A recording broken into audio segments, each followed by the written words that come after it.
warahmatullahi wabarakatuh. Perkenalkan, nama saya Aneska Putri Santoso dari kelas 11 IPA 1. Jadi pada kesempatan kali ini saya akan menjelaskan mengenai sistem reproduksi pada manusia. Nah, sistem reproduksi pada manusia adalah ketika sel telur dari wanita dengan sel sperma dari pria bersatu dan berkembang di dalam rahim untuk membentuk janin. Dengan kata lain, kemampuan ini berguna untuk menghasilkan keturunan ataupun berkembang biak. Nah, pertama-tama saya akan menjelaskan mengenai organ-organ dari sistem reproduksi pada pria. Di sini saya ada 9, di mana ada penis, skrotum, testis, epididymis, uretra, vesicula seminalis, kelenjar prostat, kelenjar Cooper, dan vas deferens. Yang pertama, penis.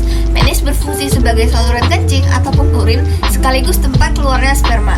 Kemudian yang kedua ada skrotum yang berperan untuk menjaga suhu testis agar sesuai untuk memproduksi sperma.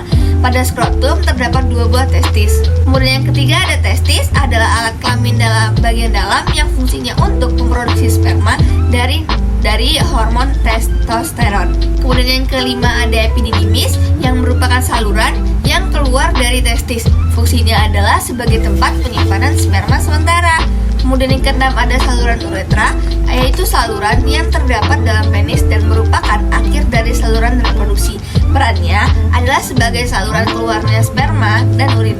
Kemudian yang ketujuh ada vesicula seminalis yang merupakan kelenjar yang menghasilkan zat yang berisi basa ataupun alkali, fruktosa, gula monosakarida, kemudian hormon prostaglandin, dan protein pembekuan. Kemudian yang kedelapan ada kelenjar prostat yang terletak di bawah kandung kemih yang fungsinya untuk menghasilkan cairan yang bersifat asam. Kemudian yang kesembilan ada kelenjar Cooper yang menghasilkan lendir dan cairan yang bersifat basa. Fungsinya adalah untuk melindungi sperma dengan cara menetralkan urin yang memiliki pH asam yang tersisa dalam uretra. Kemudian organ sistem reproduksi yang terakhir ada vas deferens yang berfungsi untuk mengantar sperma matang ke uretra sebagai persiapan untuk ejakulasi. Kemudian bagian kedua yaitu organ sistem reproduksi dari wanita. Di sini ada 5. Yang pertama ada vagina, kemudian ada cervix, kemudian ada tuba falopi, indung telur, dan rahim. Yang pertama ada vagina. Vagina adalah saluran yang menghubungkan lingkungan luar dengan rahim, sekaligus tempat mengalirnya darah menstruasi dan saluran keluarnya bayi. Kemudian yang kedua ada cervix, yaitu struktur rahim bagian bawah yang menyempit dan membuka ke arah vagina.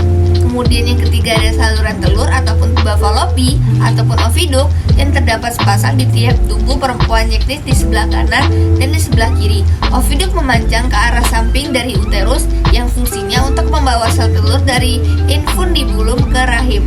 Nah, pada saluran inilah terjadi fertilisasi ataupun pembuahan. Kemudian yang keempat ada indung telur yang merupakan tempat kumpulan sel yang disebut folikel. Di dalam folikel, sel telur ataupun ovum dikembangkan. Folikel juga menghasilkan hormon perempuan yaitu estrogen dan progesteron. Kemudian yang kelima ada rahim yang berfungsi untuk sebagai tempat berkembangnya janin setelah sel telur dibuahi oleh sel sperma. Dinding rahim atau endometrium berperan dalam pembentukan plasenta. Nah, di sini kita akan masuk ke bagian yang terakhir mengenai spermatogenesis dan oogenesis, di mana spermatogenesis terjadi di testis dan oogenesis terjadi di ovarium yang akan saya jelaskan setelah ini. Yang pertama itu mengenai spermatogenesis. Sperma terdiri dari 3 bagian, yaitu kepala yang berbentuk oval, badan, dan ekor yang panjang. Kepala berisi materi genetik ataupun gen, sedangkan ekor digunakan untuk bergerak. Nah, spermatogenesis ini dimulai di dalam testis. Di dalam sistem tabung kecil yang bernama tubulus seminiferus, sel awal sperma yang berbentuk lingkaran berkembang hingga bentuknya menyerupai kecebong. Setelah itu, sperma dipindahkan ke epididymis dari tubulus seminiferus ke epididymis sekitar membutuhkan waktu 4-6 minggu. Dari epididymis, sperma bergerak lagi ke vas deferens ataupun saluran sperma untuk bercampur dengan air mani. Ketika ejakulasi, sperma yang dilepaskan oleh pria berjumlah hampir 100 juta. Namun hanya dibutuhkan 1 sperma untuk membuahi sel telur hingga berkembang menjadi janin di dalam rahim.